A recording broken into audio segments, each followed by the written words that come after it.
আপনারা জানেন যে বাংলাদেশের এক সূর্য সন্তান শরীফ ওসমান হাদি বর্তমান সময়ে মাথা উঁচু করে যে কয়জন ইয়াং ম্যান আমাদের যুবকদের মাঝে যারা সবচেয়ে সাহসী ভূমিকা রাখছে তার মাঝে ওসমান হাদি অন্যতম। নির্ভীক চিত্ত, এই জন্য তাকে টার্গেট করা হয়েছে। আমরা আশা করছি সে আমাদের মাঝে ফিরে আসবে। আল্লাহ তুমি তাকে আমাদের মাঝে ফিরিয়ে দাও। সিঙ্গাপুরে চিকিৎসাধীন আছেন, তার ছোট্ট বাচ্চা, তার স্ত্রী। আমরা দোয়া করছি আল্লাহ বাচ্চাটাকে এতিম করো না, স্ত্রীকে বিধবা করো না। ওসমান হাদিকে আমাদের মাঝে তাড়াতাড়ি ফিরিয়ে দাও। আল্লাহ তাআলার লাখ কোটি শুকরিয়া যে মহান মনিব অত্যন্ত মেহরবানি করে এই কনকনে শীত উপেক্ষা করে কোরআনের আহ্বানে, কোরআনের এই ময়দানে আমাদের সকলকে সমবেত হওয়ার তৌফিক দিলেন, আমাদেরকে সুস্থ রাখলেন। সেজন্য আমরা শুরুতে আল্লাহ তাআলাকে কৃতজ্ঞতা জানাই, শুকরিয়া জানাই। সবাই মিলে একবার জোরে জোরে কালিমাতুশ শুকর করি, আলহামদুলিল্লাহ।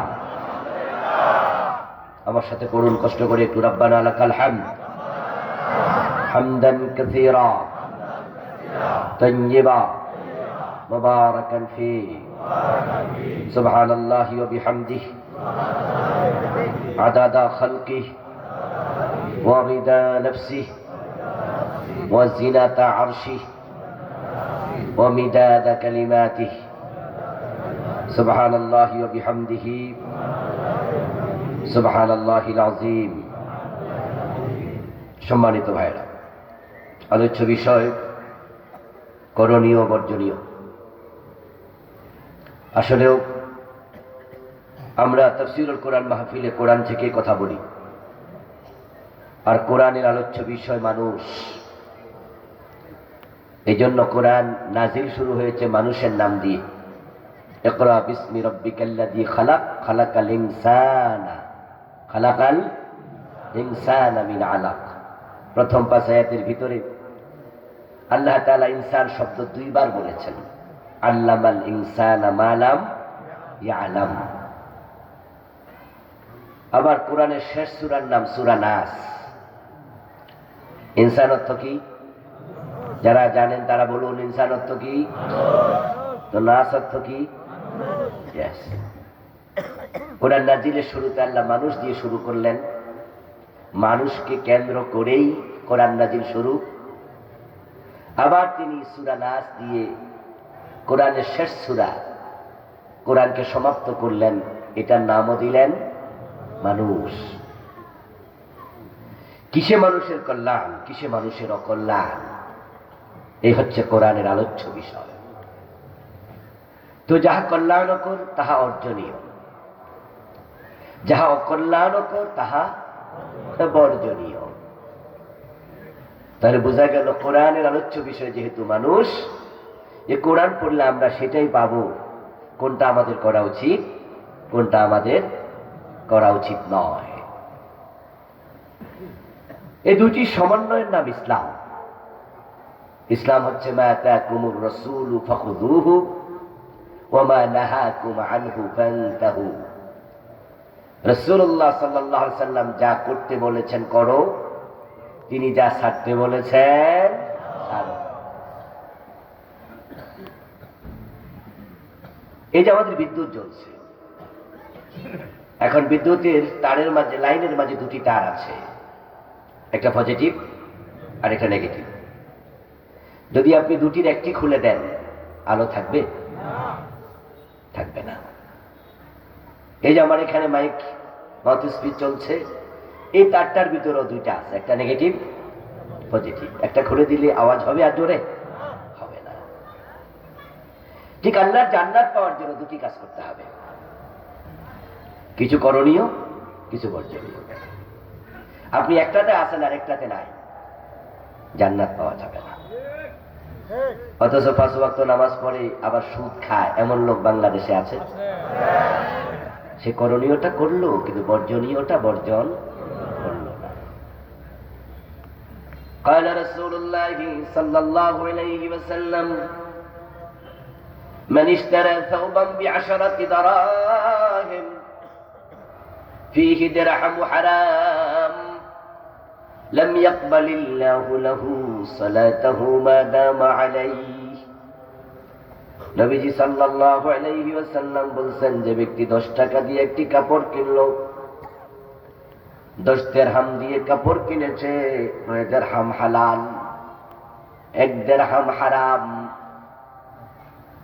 ওই 1 দিরহাম হারাম টাকা এখানে ঢুকেছে, তাই ওই কাপড় পরে যতই নামাজ পড়ুক আল্লাহ 1 রাকাত আর কবুল করবেন না। দেখেন, আপনি যাহা করণীয় করো, যাহা বর্জনীয় তাহা বর্জন করো, দুটা মিলাও। পজিটিভ তার এত মোটা দিলেন, নেগেটিভ দিলেন না, মোটা তার দিয়েও লাভ নাই। 10 বার হজ করেছেন, প্রতিদিন তাহাজ্জুদ পড়েন, কিন্তু আপনি আবার সুদ খান, গোশ খান, তাহলে আপনারই তাহাজ্জুদ, আপনারই নামাজ, আপনারই হজ আল্লাহ কিছু কবুল। ইন্নাল্লাহা তাইয়্যিবুন লা ইয়াকবালু ইল্লা তাইয়্যিবা। সহিহ মুসলিমের হাদিস, প্রিয় নবী সাল্লাল্লাহু আলাইহি ওয়াসাল্লাম বলেন, আল্লাহ নিজে পবিত্র, তিনি অপবিত্র কোনো কিছু গ্রহণ করেন না। যাহা করণীয় তাহা করো, যাহা বর্জনীয় তা তরক করো মুসলমান। দুটা একসাথে চলার কোনো সুযোগ নাই। আল্লাহকে খুশি করলে শয়তান বেজার হবে, আর শয়তানকে খুশি করলে আল্লাহ বেজার হবে না। আপনি আল্লাহরও খুশি রাখবেন, শয়তানরাও খুশি রাখবেন, একসাথে দুটা হয় না রে ভাই, এটা হয় না। আমি পড়েছি আপনাদের সম্মুখে পবিত্র কোরআন মাজিদ থেকে সূরাতুল হাশরের 7 নম্বর আয়াতের আংশিক। সূরার নাম সূরাতুল হাশর। কি নাম? হাশর।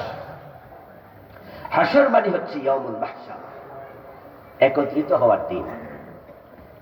হাশর শব্দটা আমাদের দেশে খুব পরিচিত।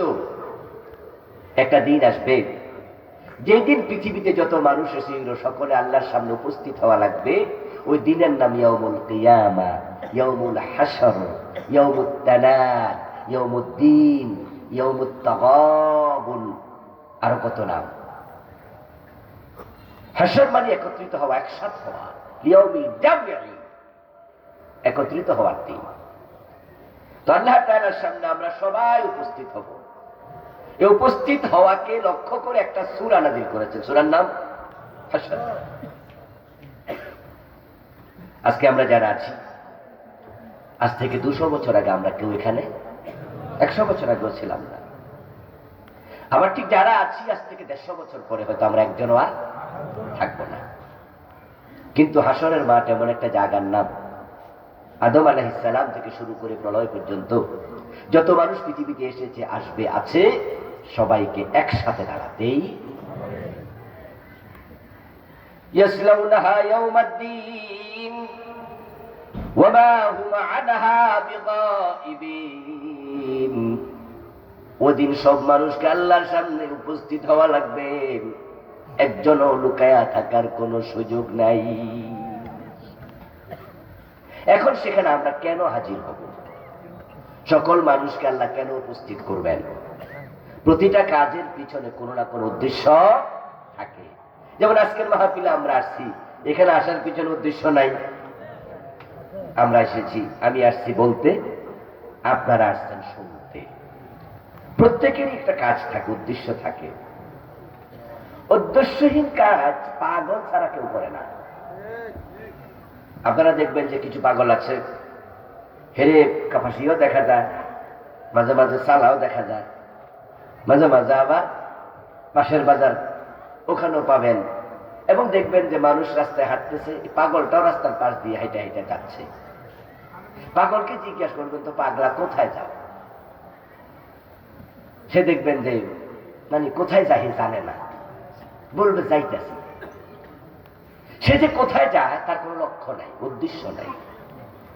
এছাড়া রাস্তায় যতজন যাচ্ছে প্রত্যেককে জিজ্ঞাসা করবেন কোথায় যাও, কেউ বলবে বাজারে যাই। আপনি কোথায় যান? অফিসে যাই। আপনি কোথায় যান? ঢাকা যাই।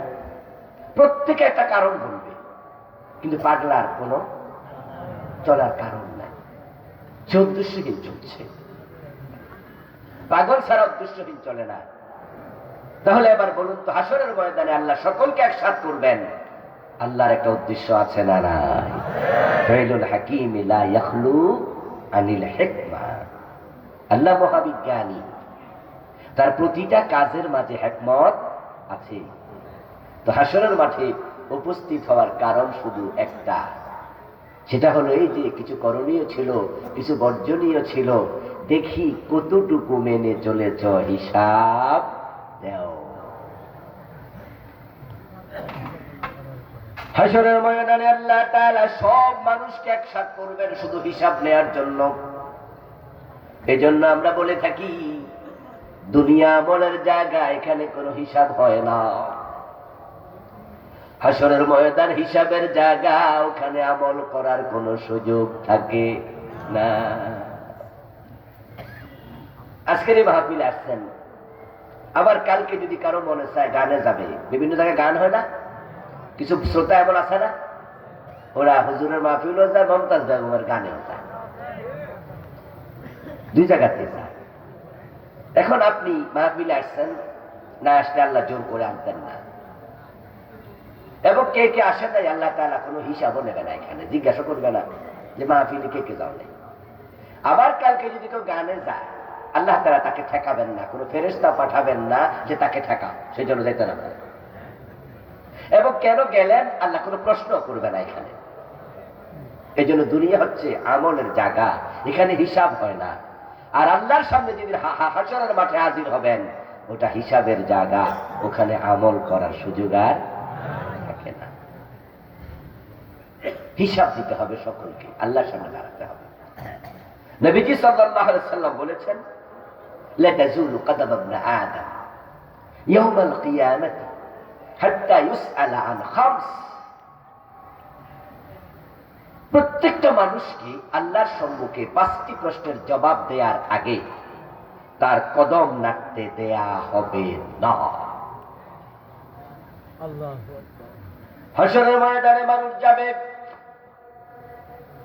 কোরআনে আল্লাহ বলেন, তা'রুজুল মালাইকাতু ওয়ার রূহু ইলাইহি ফি ইয়াউমিন কানা মিকদারুহু 50,000 সানা। যারাই হাসরের ময়দানে যাবে তাদেরকে 50,000 বছর সেখানে থাকা লাগবে। কত বছর? আওয়াজ বলুন, আওয়াজ করুন, কত বছর? কথাটা কার? আল্লাহর কথার উপর বিশ্বাস আছে তো? 50,000 বছর। আমরা জানি না সে 50,000 বছর দুনিয়ার হিসাবে নাকি আল্লাহর কাছে যে হিসাব সেই হিসাবে, এটা আমরা জানি না। দুটাই হতে পারে, ব্যাখ্যা দুরকম হওয়ার সুযোগ আছে। যদি আমাদেরটা হয় তাহলে 50,000 বছর 24 ঘন্টা একদিন হয়, তাহলে কত ঘন্টা এক মাস হয়, কত ঘন্টা এক বছর হয়? ওই দিন 50,000 বছর হলে কত ঘন্টা লম্বা হবে? আর যদি আল্লাহর কাছে হিসাব হয় তাহলে তো কোনো হিসাবে কুলাবে না। ইন্না ইয়াওমান ইনদা রাব্বিক কালফি সানাতিন মিম্মা তাউদ্দুন। কোরআনে আল্লাহ বলেন, তোমাদের 1000 বছর আর আল্লাহর কাছে মাত্র একদিনের সমান। ইন্না ইয়াওমান ইনদা রাব্বিক কালফি সানা। তোমরা 1000 বছর গণো, আল্লাহ তখন বলে এটা আমার কাছে মাত্র একদিন হয়েছে। তাহলে আল্লাহর কাছে 50,000 বছর যদি হয় তাহলে তো 60 সেকেন্ড। ওখানে হাসরের ময়দানে থাকা লাগবে সবাই। এখন থাকবেন কিভাবে? আজকে যেভাবে বসে আছেন এরকম বিছনা টিছনা দেওয়া হইব তো নাকি? কাপড় ঘরে বয়ে থাকবেন? কোন সুযোগ নেই। প্রত্যেক মানুষ থাকবে 2 পায়ের উপর দাঁড়িয়ে, হুফাতান উরাতান গুরলা। কারো গায়ে কাপড় থাকবে না, কারো পায়ের তলায় জুতা থাকবে না, জুতাবিহীন, খতনাবিহীন, কাপড়বিহীন, উলঙ্গ। এবং আপনি যে দাঁড়াবেন আপনার পা রাখতে পারবেন না। লা তাজুলু কদম ইবনে আদম, বনি আদম 2 পা রাখতে পারবেন না। এই হাদিস ছাত্র জীবন থেকে পড়েছি, শুনেছি। কিন্তু আমি আলহামদুলিল্লাহ কিছু বই লিখি, তার মাঝে আমার একটি বই আছে ওহির আয়নায় পরকাল, প্রায় 400 পৃষ্ঠা, এত মোটা বই। ওটাতে আমি 500-র উপরে হাদিস আনছি পরকাল নিয়ে। ওই বইটা লেখার সময় আমি একটা নতুন হাদিস পেয়েছি, যেটা ছাত্র জীবনে পাই নাই, কর্মজীবনও পাই নাই। বইটি লিখেছি কত 2 বছর আগে। ওই বইটা লেখার সময় হাদিস পেলাম যে মানুষ পা নাড়তে পারবে না। এই যে হাদিসটা ছাত্র জীবন থেকে পড়েছি, কারণ নবীজি বলছেন হাসরের মাঠে যারা ঢুকবে তাদের জন্য 2 পায়ের চেয়ে বেশি জমিন বরাদ্দই থাকবে না।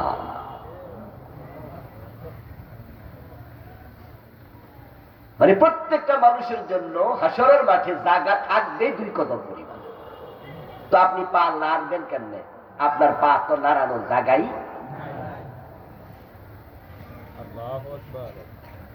যেভাবে বসে আছেন এভাবে বসে থাকতে পারবেন 2 ঘন্টা, 3 ঘন্টা, 4 ঘন্টা, 5 ঘন্টা, 6 ঘন্টা। কিন্তু আপনাকে দাঁড় করে যদি বলি পা নাড়াবেন না, দাঁড়ায় থাকবেন, দেখবেন 15 মিনিট 20 মিনিট পরে পা ঝিমঝিম শুরু করবে।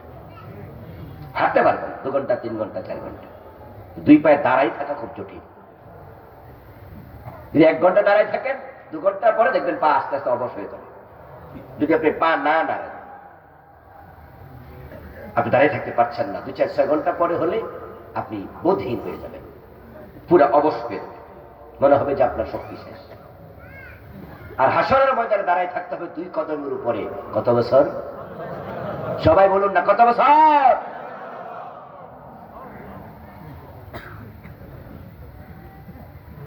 যেদিন আল্লাহ তাআলা হাসরের মাঠে নিজেকে কাহার নাম দিয়ে প্রকাশিত হবেন, আল্লাহর কাহার সূরত ধরে প্রকাশিত হওয়ার পর আল্লাহর নবীগণ পর্যন্ত নফসি নফসি বলতে শুরু করে দেবেন। ইয়া নফসি। আল্লাহর সামনে হিসাব যেহেতু দিতে হবে, তাই ফারুক আযম ওমর রাদিয়াল্লাহু তাআলা আনহু বলেছেন, হাসিবু আনফুসাকুম ক্বাবলা আন তুহাসাবু ওয়াজিনু আনফুসাকুম ক্বাবলা আন তুজানু। ও দুনিয়ার মানুষ, আল্লাহর সামনে হিসাব যেহেতু দিতে হবে, তাই হিসাব সেখানে দেওয়ার আগে দুনিয়াতে নিজের হিসাবটা নিজে করিও। কে জান্নাতি কে জাহান্নামী এটা বুঝার জন্য মরা লাগে না, চোখ বন্ধ করলে নিজে বুঝবেন। কারণ যার যার আমল তার তার কবর, যার যার আমল তার তার হাসর। এই যে আমি এখন বললাম হাসরের ময়দানে 50,000 বছর দাঁড়িয়ে থাকতে হবে 2 পায়ে, অথচ হাদিসে পাওয়া যায় কিছু মানুষ আছে যাদেরকে আল্লাহ হাসরের ময়দানে ঢুকাবেনই না। ওরা কবর থেকে যখন উঠবে, জান্নাতের গাড়িতে করে ওদেরকে আল্লাহর আরশের ছায়ার নিচে নিয়ে যাওয়া হবে। সাবআতুন ইযিল্লুহুমুল্লাহু ফি যিল্লিহি ইয়াওমা লা যিল্লা ইল্লা যিল্লুহু। সহিহ মুসলিমের হাদিস, নবীজি বলেছেন যে 8-7 ধরনের মানুষ আল্লাহর আরশের ছায়ার নিচে থাকবে, যেদিন আরশের ছায়া ব্যতীত কোনো ছায়া থাকবে না। আরেকটি হাদিসে পাওয়া যায় আরো একজন লোক আছে, মোট 8 জন। আমি আমার আখিরাত বইতে লিখেছি ওই হাদিসটাও। 8 ধরনের আমলওয়ালা মানুষ, তাদেরকে আল্লাহ হাসরের ময়দানে ঢুকাবে না। এখানে কষ্টের জায়গা, তারা 2 পায়ে দাঁড়ায় থাকতে পারবে না, আল্লাহ তাদেরকে কষ্ট দেবেন না। হাসরের ময়দানে পায়ের তলার মাটিটা হবে তামার তৈরি, মাথার উপরে থাকবে সূর্য, মানুষ ঘামের মাঝে ডুবে থাকবে। এই জন্য আল্লাহ তার কিছু স্পেশাল বান্দাকে আর সে আজিবের নিচে জায়গা দেবেন, সেখান থেকে মাত্র 5 থেকে 7 মিনিট পরে বিনা হিসাবে জান্নাত দিয়ে দেবেন। তাহলে যার যার আমল তার তার কবর। তাই মানুষকে জান্নাতের সার্টিফিকেট দেওয়ার সময়, জান্নাতের চাবি দেওয়ার সময় আমলনামা ডান হাতে অথবা বাম হাতে, এটাই হলো জান্নাতের সার্টিফিকেট, জান্নাতের চাবি। যখন ফেরেশতারা আপনাকে জান্নাত দেবে তখন বলবে জাযাআম বিমা কানু ইয়ামালুন, জাযাআম বিমা কুনতুম তা'মালুন। আল্লাহর বান্দা, আল্লাহ তোমাকে জান্নাত দিয়েছে, দুনিয়ার আমলটা বড় ভালো ছিল সেজন্য। তাহলে আমার সামনে যারা আছেন সুদে টাকা লাগাইয়া রাখছেন, আপনি যে জাহান্নামী এটা বুঝার জন্য কি মরা লাগবে? আপনি সুদ খাইয়া জান্নাত খোঁজেন, তাল গাছের কাছে বেল চাইয়া লাভ আছে? নবীজি বলছেন মান আকালা দিরহাম রিবা ওয়া হুয়া ইয়ালাম আন্নাহু আশাদ্দু মিন 36 জিনা। যে ব্যক্তি জেনে বুঝে 1 টাকা সুদ খায় তার আমলনামা 36 বার জিনার গুনাহ লিখে দেয়া হয়। লিররিবা 73 বাবান আইসারুহু আন ইয়ানকিহু আর-রাজুলু উম্মাহ। অন্য হাদিসে পাওয়া যায় সুদ খেলে 73টা গুনাহ হয়, সবচেয়ে ছোটটা হলো নিজের মায়ের সাথে জিনা করা। এই কাম যারা করতেছেন, আজকের মাঠে যারা আছেন, আপনি আবার জান্নাত খুঁজতেছেন মায়ের সাথে জিনা কইরা? আরে আপনি তো করতেছেন এখানে। শুকর কুকুরও তার মায়ের সাথে এসব করে কিনা আমি জানি না, পশুর মাঝে চরিত্র আছে কিনা জানি না, যদি থাকে তাহলে আপনি পশু। কথা কি ঠিক নয়? এটা আল্লাহ কোরআনে বলছে উলাইকা কাল আনআম বাল হুম আরো খারাপ। যা পশু গরু ছাগল। আমার বন্ধু আল্লাহর সামনে হাজির হওয়া লাগবে। পুরা জীবনে যা করেছেন সব আল্লাহ তাআলা কিতাব বানায় হাতের মাঝে ধরায়া দেবেন। এখন আল্লাহর সামনে হাজির হয়ে যেহেতু হিসাব দেয়া লাগবে, ওমর বলে নিজের হিসাবটা একটু নিজে করো। নবীজি সাল্লাল্লাহু আলাইহি সাল্লাম যে জন্য এসেছেন, যা তিনি করেছেন আমরা তাহা করব। উনি আমাদের আদর্শ, উনি আমাদের মডেল, উনি উসওয়া, তিনি কুদওয়া, তিনি আইকন, তিনি নামুজাজ, তিনি আমাদের মডেল। উনার সুন্নাহর আলোকে জীবন সাজাতে হবে। উনার মতো খাওয়া লাগবে, ডান হাতে খেতে হবে নাকি? কোন হাতে খান? নবীজি হারাম খাইছে না হালাল? তো হালাল খান, হারাম বর্জন করেন। নবীজি যখন রাষ্ট্র চালাইছে মদিনায় 10 বছর, তখন কি ডক্টর কামালের সংবিধান দিয়ে চালাইছেন? আল্লাহর কোরআন দিয়া। আল্লাহর কোরআন বাংলাদেশে আছে না নাই? তো কোরআন থাকতে কোরআন দিয়ে, সংবিধান দিয়ে কেন দেশ চলবে না? কোরআনকে সংবিধান বানাতে হবে।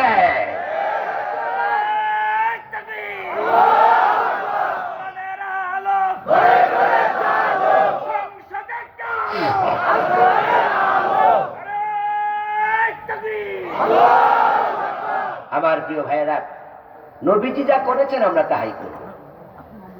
নবীজি সুদ খান নাই। মুসলমান সুদী ব্যাংকে অ্যাকাউন্ট করবে না, সুদী ব্যাংকে টাকা রাখবে না, সুদের সাথে কোনো লেনদেন করা যাবে না। কিন্তু বাংলাদেশে সুদ আসেনি, রাষ্ট্রীয়ভাবে প্রমোট করা হচ্ছে। ব্যাংক যদি থাকে বাংলাদেশে 50টা, তার মাঝে দেখবেন 40টার উপরে সুদী ব্যাংক, এবং প্রতি বছর 3-4টা সুদী ব্যাংক নতুন নতুন করে জন্ম নেয়। শোনেন দোস্ত, চলে যেতে হবে, কিন্তু এখানে থাকতে পারবেন না। সুদ খান আর ঘুষ খান, ফকির হন, 1000 কোটি টাকার মালিক হন, যাইতে হবেন খালি হাতে, 1 টাকাও নেওয়া যাবে না কবরে, ঠিক কিনা? সব যে খাইছেন, মাইর খাওয়ার জন্য রেডি হয়ে যান, ফেরেশতা লাঠি নিয়ে খাড়া দিচ্ছে, ঠিক নয় কি? তো মুসলমানের দেশে সুদী ব্যাংক চলছে 54 বছর ধরে। এই সুদী ব্যাংককে ইসলামী ব্যাংকের পরিবর্তন করার জন্য, সুদী ব্যাংক সরায় ইসলামী ব্যাংক রিপ্লেসমেন্ট করার জন্য আপনার ভূমিকা কি? ইসলামাইজড করার জন্য আপনি কি করেছেন? কিছু লোক ইসলামী ব্যাংক করেছে, সেখানেও আপনি আবার ফতুয়া দিচ্ছেন যে সেখানেও সুদ আছে, লাভ নাই। এক কথা, তো আপনি কিছু একটা করেন, কথা বোঝেন নাই? যে আপনি ওখানে ফতুয়া দিয়ে ফেস লাগাই দিবেন, তো আপনি কিছু করেন। ওরা যদি কিছু সুদ মুক্ত করে, তো আপনার দায়িত্ব তো বাকিরা করা, ঠিক কিনা? বাকিরা না করে কিসের ফতুয়া দেন? আপনি কাজ করে ফতুয়া দেন। সুদ খাইয়া খাইয়া পুরো জাতি শেষ হয়ে যাচ্ছে। লাআনা রাসূলুল্লাহ সাল্লাল্লাহু আলাইহি ওয়াসাল্লাম আকালার রিবা ওয়া মুকিলাহু ওয়া শাহিদাইহি ওয়া কাতিবাহু ওয়া ক্বালাহুম সাওয়াউন। প্রিয় নবীজি সাল্লাল্লাহু আলাইহি ওয়াসাল্লাম বলেছেন, আল্লাহর লানত ওই ব্যক্তির উপরে যে সুদ খায়, যে সুদ দেয়, যে সুদ লিখে, যে সুদের সাক্ষী থাকে। এবং রাসূল বলছেন 4 জন সমান। তো বাংলাদেশে সুদের সাথে জড়িত মানুষের পার্সেন্টেজ হিসাব করবেন, আমার তো মন বলে 80%-এর বেশি। এই যে ঢাকা শহরে বড় বড় বাড়িগুলা দেখেন না, কাপাসিয়া গেলে দেখবেন না 5 তলা 6 তলা 7 তলা বিল্ডিং যেগুলো আছে, অধিকাংশের খবর নেন ব্যাংক থেকে লোন এনে সুদের টাকা দিয়ে বাড়ি বানাইছে। রাস্তায় যে গাড়িগুলা চলে না, খবর নিয়েন, অধিকাংশ গাড়ি সুদের টাকা দিয়ে। নিজের কাছে 2 লাখ আছে, 5 লাখ আছে, ব্যাংক থেকে আরো 7 লাখ আছে। অধিকাংশ ব্যবসায়ী সুদের টাকা এনে ব্যবসা করছে। তো সুদ যে খায় সে যেমন অপরাধী, সুদ যে দেয় সমান অপরাধী। এই জাতিকে কেমনে বাঁচাবেন জাহান্নাম থেকে? কি উদ্যোগ নিয়েছেন? এই জন্য হযরত ওমর হিসাব করো, হিসাব, নিজের হিসাব করো। ওয়াজিনু আনফুসাকুম ক্বাবলা আন তুজানু। আল্লাহর সামনে তোমার আমল ওজন হবে। আল্লাহর সামনে ওজন হওয়ার আগে নিজের আমলের ওজন নিজে করো। ওয়ালা তুখসিরুল মিজান। ওজনে 2 নাম্বারই করিও না, নিজের আমলের ওজন নিজে করো। এই ওজন মানে শুধুমাত্র বাটখারা দাড়ি ফাল্লা না, ওজন চিন্তারও ওজন আছে, কাজেরও ওজন আছে, আছে না? কথারও ওজন আছে। উল্টা পাল্টা কথা কইলে মাঝে মাঝে গ্রামের মহিলারা কয় তোর কি ওজন টোজন নাই, কি থাকে বলে না, বলে না? আরে মারটা মার কাছে কও, বউটা বউর কাছে কও। যেটা বউর কাছে কওয়া যায় সেটা মার কাছে কওয়া যাবে, আবার যেটা মার কাছে কওয়া সেটা বউর কাছে কওয়া যাবে। কইলে কয় কি তোর ওজন টোজন নাই নাকি? কথার ওজন আছে, চিন্তার ওজন আছে, কাজের ওজন আছে। ওজনের বাহিরে যেও না, নিজের ওজন নিজে করো। ইউনিয়ন নির্বাচন, চেয়ারম্যান সাহেবের নির্বাচন, মেম্বার সাহেবের নির্বাচন, দেখবেন যে নির্বাচনের আগের দিন কিছু লোক রাতের বেলা ঘুমায় না, দরজা ফাঁক কইরা অপেক্ষা থাকে চেয়ারম্যান সাহেবের পক্ষ থেকে টাকা আসছে কিনা। রাতের বেলায় ভোটের আগের দিন টাকা দিবে, প্রতি ভোট 500 বেচবে, প্রতি ভোট 1000 টাকা বেচবে। এমন কিছু লোক বাংলাদেশে আছে না নাই? হের ওজন কতটুকু? হের ওজন ছাগলের চেয়ে কম। একটা ছাগলও 5000 টাকার নিচে কিনা যায় না, আর হেরে 1000 টাকা দিয়ে কিনা যায়। যারা 500 টাকা 1000 টাকায় ভোট বিক্রি করে দাও, কাকে দিরা চিন্তা করলা না? তোমার ওজন নাই, তোমার ওজন ছাগলের চেয়ে কমে গেছে। সব জিনিসের ওজন লাগবে, ওজন। কাজ করতে চিন্তা করুন, কথা বলতে চিন্তা করুন, আল্লাহর সামনে হাজির হওয়া লাগবে। তো প্রতিটা শব্দের হিসাব দিতে হবে। মা ইয়ালফিযু মিন কাওলিন ইল্লা লাদাইহি রাকীবুন আতীদ। আল্লাহ তাআলা কোরআন মাজিদে বলছেন, তোমার মুখ থেকে যে শব্দ বের হয় প্রতিটা শব্দ আমলনামায় লেখা হয়ে যায়, হিসাব তোমাকে দিতেই। 2-4টা শব্দ উল্টা পাল্টা কইলে কত যে ফেস লাগে। আমরা বুঝি যে শব্দের দাম কত, বিশেষ করে তালাকের ফতুয়া। আজকেও বিকালবেলা মোবাইল করছে এক মহিলা কণ্ঠ, হুজুর একটা মাসলা জিজ্ঞাসা করবো, বাড়ি কই? গাজীপুর। কোন জায়গা? আমি আর জিজ্ঞাসা করিনি। আমি বললাম যে বলুন সংক্ষেপে কি বলবেন। বলো হুজুর আমার হাজব্যান্ড আমার 3 কথা কইলে। কয় কথা কইলেছে? আমি বললাম যে আমি এখন ব্যস্ত আছি, আগামীকাল আসরের পরে কথা বলবেন। বলো হুজুর খুব জরুরি। আমি আপনার চেয়ে আমি আরো বেশি জরুরি কাজে আছি। জামাই তালাক দেবে আর আমার ফতুয়া দিতে আপনি বাধ্য করবেন, জোর করবেন। আমার কাম কাজ নাই, কালকে কথা বলেন, যান বোন, কেটে দেন। কেটে দিল। কয়খান কথা কইছে? 1-3 কথায় সব শেষ। জামাইও কান্দে, বউ কান্দে, ফোলাও কান্দে, ভাইয়াও কান্দে, শ্বশুর কান্দে, শাশুড়ি কান্দে। মাত্র 3 কথায় পুরা জাতি কাঁদা লাগে। কথার দাম আছে না নাই? সব কথা কইতে সাবধান, আল্লাহ প্রতিটা কথাই ধরবে। টাকলা মুরাদের নাম মনে আসেনি? মাত্র 2-2.5 মিনিট কথা কইছে। আরো বেশি কইছে কিনা আমরা জানি না, তবে অডিও পাস হয়েছে 2-2.5 মিনিট। ওখানে সে এক সিনেমার নায়িকাকে বলছে, আমি সোনারগাঁ হোটেলে এত নাম্বার রুমে আছি, তুমি চলে আসো। আর নায়িকা বলতেছে, না আমি আসতে পারবো না। আসো, না হয় পুলিশ পাঠায় ধরে নিয়ে আসবো। ও মজা করছে। বোঝা গেল সে আগে ওনার সাথে পুটিস পুটিস করে, কথার ঢঙ্গে তাই মনে হয়েছে। উনি বলছে উনি আসবে না, ও বলছে ডিজিএফআই পাঠাবো, এনএসআই পাঠাবো। এই অডিও যখন ফাঁস হয়ে গেল, কে বা কারা রেকর্ড করছে আমরা তো আর জানি না। তখন এমপি তো আসে না গেছে, মন্ত্রী তো আসে না গেছে, ইজ্জত সম্মান আছে না গেছে, সব ধুলায় উঠে পড়লো। আমি বলি, দোস্ত, ওই টাকলা মুরাদের সাথে আমার পার্সোনাল কোনো শত্রুতা নাই, তাকে আমি চিনিও না, দেখি নাই কোনোদিন সরাসরি, দরকারও মনে করি না। এই জন্য তাকে কথা বলে হ্যাঁ করা উদ্দেশ্য নয়, তা থেকে শিক্ষা নেও, শিক্ষা নেও। নিজেকে বলো, যদি মাত্র 2-2.5 মিনিটের অডিও ফাঁস হলে এমপিত্ব চলে যায়, মন্ত্রিত্ব চলে যায়, ইজ্জত সম্মান সব চলে যায়, আর হাসরের ময়দানে আল্লাহ যখন 80 বছরের তোমার সবকিছু ভিডিও আকারে দেখাবে কোথায় কি করেছো, তখন তোমার অবস্থা কি হবে?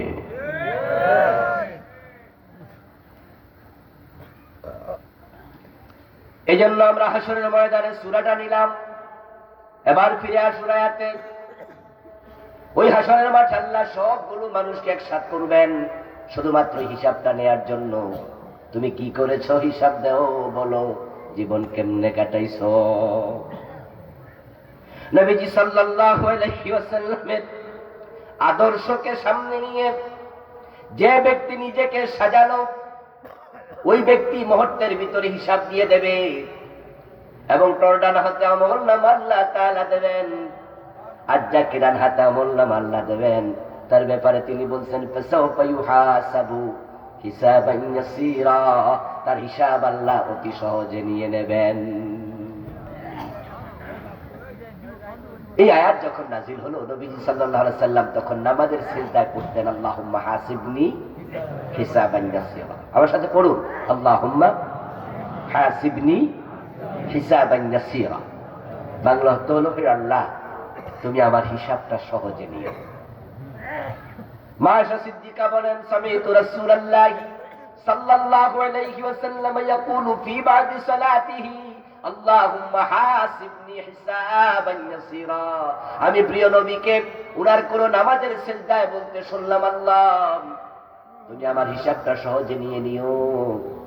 নামাজের পর রাসূলকে আমি প্রশ্ন করলাম, ওমাল হিসাবুল ইয়াসীর, ও প্রিয় রাসূল হিসাব সহজের ব্যাখ্যা কি? নবীজি জবাব দিচ্ছেন, আনয়ানদুরা ফি কিতাবিহি ফায়াতাজাওয়াজ আনহু। সহজ হিসাব মানে হলো যাদেরকে ডান হাতে আমলনামা আল্লাহ তাআলা দেবেন, তাদের আমলনামা খুলতেও বলবেন না, পড়তেও বলবেন না, এক নজর তাকায়া বলবেন যাও যাও তোমাকে জান্নাত দিয়ে দিলাম। যে মানুষগুলো নবীজিকে ফলো করছে তার হিসাবটা এরকম হবে। এখন জীবনে যাহা করণীয় তাহা কি? নবী যাহা করেছেন। নবীজির বয়স 17 বছর বয়সে প্রিয় নবী, যুবক মানুষ, মেধাবী মানুষ, ডানে বামে সামনে পিছনে তাকিয়ে দেখেন পুরা আরব অন্ধকারে ডুবে আছে। এজন্য সে যুগটার নামে ছিল অন্ধকার যুগ, আইয়ামে, বাকিটা বলেন না, আইয়ামে জাহিলিয়া। নবীজির বয়স 17। তিনি ভাবলেন যে এত খারাপ মানুষ এই সমাজে বাস করে, চুরি ডাকাতিকে যারা পেশার স্বীকৃতি দিয়েছে, বাবা মা ছেলে মেয়ে একসাথে বসে বাতলামি করে মদ খেয়ে, সুন্দরী যুবতী রাস্তা ধরে হেঁটে যায় বাবার বাড়ি থেকে স্বামীর বাড়ি, 1 মাইল হেঁটে যেতে 1-2 বার দর্শিতা হয়ে যায়, ইজ্জত হারিয়ে ফেলে, তার সাথে গহনা কেড়ে নিয়ে যায় লুটেরার দল, কোলের শিশু পর্যন্ত নিরাপদ নয়, মায়ের কোল থেকে বাচ্চা লুটে নিয়ে বাজারে দাস বানিয়ে বিক্রি করে দেয়। ইজ্জতের নিরাপত্তা নেই, সম্মানের নিরাপত্তা নেই, অর্থের নিরাপত্তা নেই, সম্পদের নিরাপত্তা নেই, নেই কোলের শিশুর নিরাপত্তা। কথায় কথা অস্ত্রের ঝঞ্ঝনানি, মারামারি, হানাহানি, কাটাকাটি। ইভেন বাবা তার সদ্য প্রসূত কন্যা শিশু সন্তানটাকে মেয়ে হয়ে কেন জন্ম নিয়েছিস এই অপরাধে তাকে জীবিত কবর দিয়ে দেয়। এগুলো কি মানুষ? নবীজি 17 বছর বয়সে মাথা তুলে দাঁড়ালেন, না এভাবে চলতে দেয়া যায় না। তাই তিনি একটি সংগঠন বানালেন, নাম দিলেন হেলফুল ফুতুল। সাথে নিলেন এলাকার যুবকদেরকে, মক্কার কিছু মুরব্বীকেও। তারপরে তিনি মাথা তুলে সকলকে নিয়ে ঐক্যবদ্ধভাবে সমাজ সংস্কারের কাজ শুরু করে দিলেন। তাহলে সমাজ সংস্কার এটা নবীজির করণীয়ের একটা। তো নবী যা করেছেন আমরা তো তাই করবো নাকি? এখন বাংলাদেশের সমাজটা সংস্কার করা দরকার আছে না? এই সংস্কার থেকেই তো জুলাই আন্দোলন শুরু, কোটা সংস্কার, ঠিক না? এই যে আমাদের যুবকের আন্দোলন করেছিল, শুরু করেছিল কি দিয়ে? কোটা সংস্কার। 30% কোটা, এই কোঠা ওই কোঠা বন্ধ করো, এগুলো চলবে না। সে আন্দোলন এক পর্যায়ে গিয়ে সরকার পতনের আন্দোলনে পরিণত হলো। আন্দোলনের তীব্রতায় জালেমদের মসনদ তখতে তৌস এমন ভাবেই তাসের খড়ের মতো উড়ে গেল। দুপুর বেলার রান্না করা ভাত খেয়ে পালানোর সময় পায় নাই, দিল্লিতে পালাতে বাধ্য হয়েছে। আন্দোলন শুরু হয়েছে কোটা সংস্কার, তারপর আসলো ইউনুস গভর্নমেন্ট। আসার পরে আমরা বলছি আবার সংস্কার আন্দোলন শুরু করো, এই জন্য বিভিন্ন সংস্কার কমিশন তৈরি হলো। এই সংস্কার আমরাও চাই। নবীজি দেখলেন যে সুদ আছে, ঘোষ আছে, মারামারি, দর্শন, খুন সব আছে। এবার আপনাদের কাছে আমার প্রশ্ন, বাংলাদেশে মাদক আছে না নাই? এই ভাই কিছুক্ষণ আগে বলেছেন যে হুজুর মাদকের ব্যাপারে কিছু কথা বলুন। সত্যি এটা উদ্বেগের বিষয়, এটা আমাদের জন্য ভাববার বিষয়। যুব সমাজকে মাদক ধ্বংস করে দিচ্ছে। কি যে ব্যথা বিষে, বুঝি বেশি কিসে, কবু আসে বিষে ধ্বংসে নিজারে। সবল সাপ যাকে দিয়েছে সেই বোঝে সাপের সবলে কত ব্যথা। পাশে দাঁড়িয়ে আছে সে কিন্তু বোঝে না, কারণ তাকে তো আর সবল দেয়নি।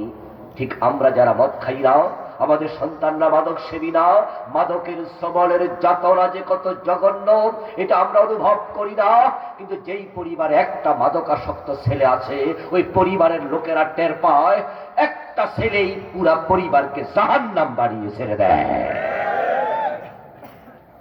মায়ের গলার চেন নিয়ে যায়, বাবার হাতের ঘড়ি নিয়ে বিক্রি করে ফেলে, বউয়ের কানের জিনিস নিয়ে বিক্রি করে ফেলে। মদের টাকা না দিলে মায়ের গায়ে হাত তোলে, মদের টাকার জন্য বাবার গায়ে হাত তোলে। যখন টাকা পায় না তখন ঢাকা শহরে ম্যান হলে ডাকনা চুরি করে বিক্রি করে গাঁজা খায়। অথচ 54 বছর চলে গেল, এখনো মদ বন্ধ হলো না।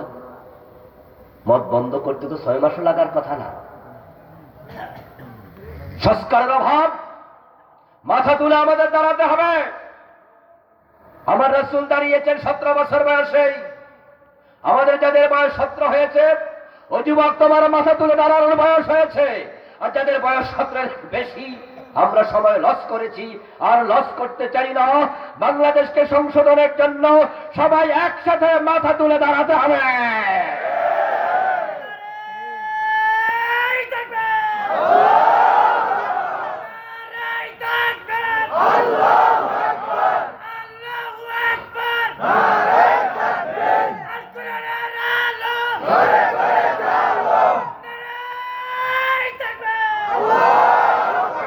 এবার বলুন তো, প্রিয় নবী সাল্লাল্লাহু আলাইহি ওয়াসাল্লাম একা দাঁড়ালেন নাকি সংগঠন করলেন? কথা বলুন না প্লিজ। একা পরিবর্তন করা সহজ নয়। একা হলো ব্যক্তি, ঐক্যের নাম হলো শক্তি। এজন্য যে কোনো পরিবর্তনের জন্য ঐক্যবদ্ধ শক্তি লাগে।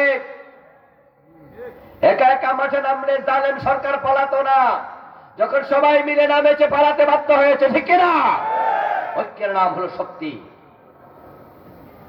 আপনার মায়ের মাথায়, বোনের মাথায়, স্ত্রীর মাথায় চুল আছে, আপনি লম্বা চুল ধরে টান দেবেন, দেখবেন টান দেওয়ার সাথে সাথে ছিঁড়ে গেছে। কিন্তু ওই মাথার 10টা চুল, 20টা চুল একসাথে ধরে টান দেন, আঙ্গুল কেটে যাবে, চুল কিন্তু আর ছিঁড়বে না। واعتصموا بحبل الله جميعا ولا تفرقوا আল্লাহ বলে তোমরা আমার কোরআনকেও সবাই মিলে ঐক্যবদ্ধভাবে ধরো, পরস্পর বিচ্ছিন্ন থাকবে না। এই জন্য দিন কায়েমের আন্দোলনে আপনি দূরে থাকার সুযোগ নাই। দিন কায়েমের আন্দোলন, পরিবর্তনের আন্দোলনে আপনাকেও শামিল হওয়া লাগবে। মুসলমান বিচ্ছিন্ন থাকে না। قال رسول الله صلى الله عليه وسلم أنا آمركم بخمس والله أمرني بهن الجماعة والسمع والطاعة إلى آخر الحديث। নবীজি বলেন আল্লাহ আমাকে 5টা ব্যাপারে অর্ডার করেছেন, যে 5টা বিষয় আমি নবী তোমাদেরকে আদেশ করছি। 1 নাম্বার হলো তোমরা বিচ্ছিন্ন থাকবে না, বরং সকলে সঙ্গবদ্ধ থাকবে।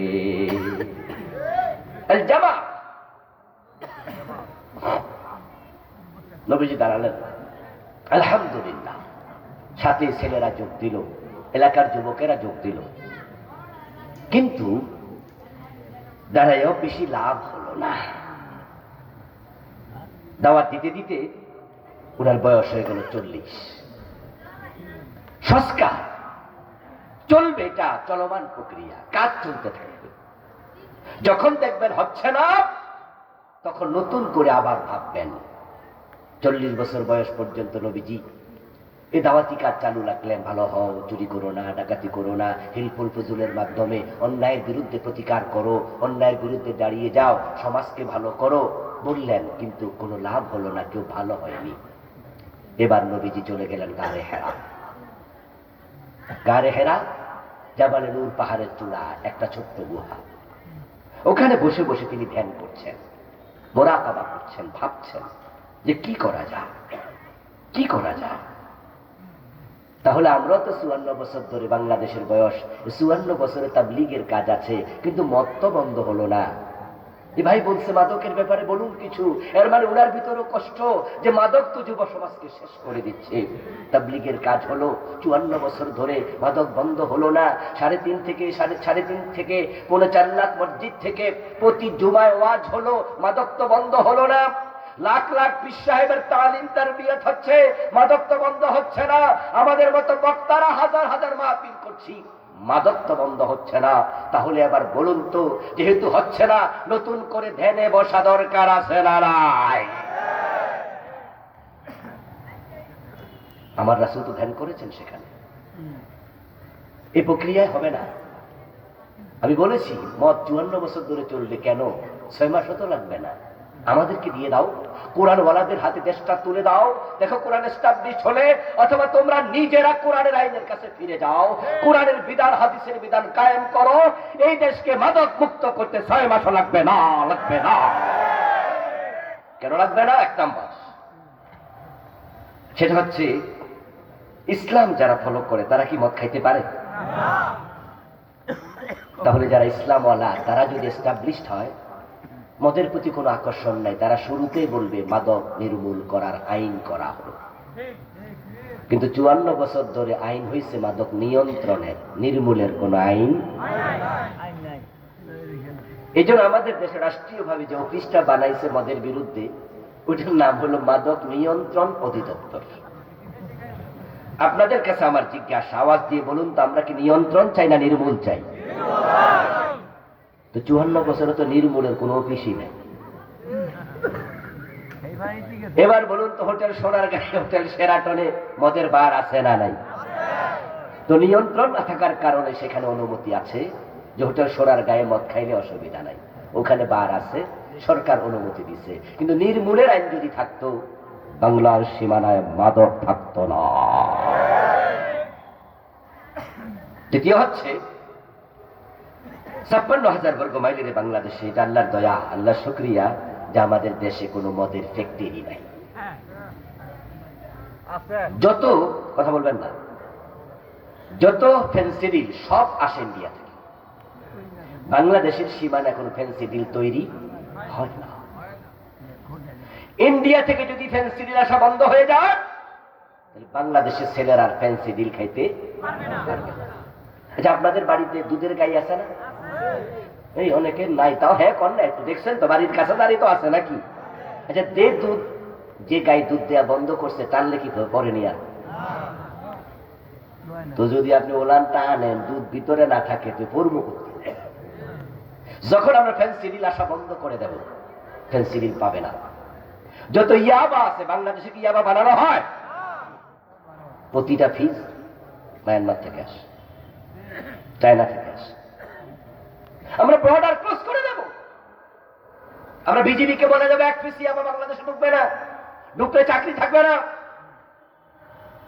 যত হেরোইন বাংলাদেশে, 1 ফোঁটা হেরোইন উৎপাদন হয় না। হেরোইন বর্ডার দিয়ে আসে, অথবা আকাশে এয়ারফোর্স আকাশ দিয়ে আসে, অথবা নেভি জাহাজ দিয়ে আসে।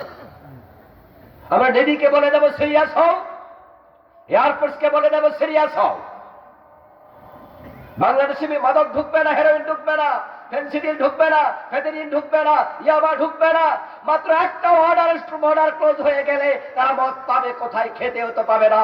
এরপরও যদি কিছু ঢোকে চুরি করে, চুরি ঝামারি করে, 80 বেতের আইন ইসলামে আছে না নাই? মদ্যপানের অপরাধে প্রিয় পুত্রকে নিজ করে মেরেছ তোমরা, মরেছে পুত্র তোমারই চোখের পরে। হযরত ওমর রাদিয়াল্লাহু তাআলা আনহুর ছেলে আবু শাহমা মদ খেয়েছিলেন। হযরত ওমর কিন্তু ছেলেকেও রেহাই দেন নাই। এবার আপনারা বলুন তো, বাংলাদেশে যদি 80 বেতের আইনটা আমরা চালু করে দিতে পারি, আর 80 বেত কিভাবে দেয়া হচ্ছে চাবুক, সেটা টেলিভিশনে দেখানো হবে, ফেসবুকে আপলোড করা হবে, লাইভ ভিডিও করে জাতিকে দেখানো হবে, পত্রিকার হেডলাইন করা হবে, কিভাবে 80 বেত আঘাত করা হয়। ওই মদখোররা সেই দৃশ্য দেখে মাদক ছেড়ে দিয়ে ঠান্ডা পানি খাবে, সব তারের মতো সোজা হয়ে যাবে।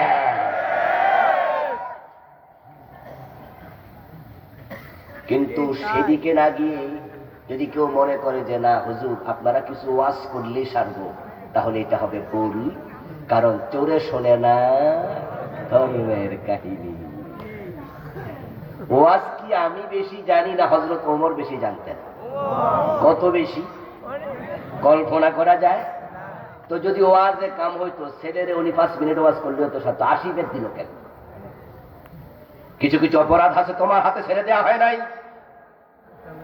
নবীজি মুহাম্মদ সাল্লাল্লাহু আলাইহি সাল্লাম পর্যন্ত চোর ধরে হাত কেটেছেন।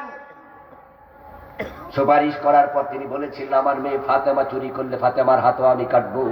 এতে বোঝা যায় চোরকে শুধুমাত্র নসিহা চলবে না, হাত কাটার আইন প্রয়োগ করতে হবে। মাদকের ব্যাপারে শুধু নসিহা চলবে না, নসিহা আমরা করব, কিন্তু 80 বেতের আইন দরকার। আমার প্রিয় ভাই, নসিহা করবেন যে মাহফিলে এসে, আসলে মাহফিলে এসে ওয়াজ যে করছি, যে রাতের এখন 11টা বেজে গেল, মদের বিরুদ্ধে আমি যদি আধা ঘন্টা ওয়াজ করি কি লাভ হবে এখানে? কারণ মদ করে এখানে কয়জন আছে? তাহলে জ্বর উঠবে যার, কম্বল দরকার তার, ঠিক না? আরে ভাই যে মদ খায় তারে না নসিহা করা দরকার। তো আপনারা তো মদ খান না, তো নসিহাতে হেরে করা দরকার। কিন্তু দুর্ভাগ্য, মদখোর মাহফিলে আসে না। এজন্য তারে সোজা করতে হলে 80 বেতের আইন লাগাও। 80 বেতের আইন তখনই হবে যখন আল্লাহর কোরআন দিয়ে বাংলাদেশ সংবিধান হিসাবে শাসিত হবে।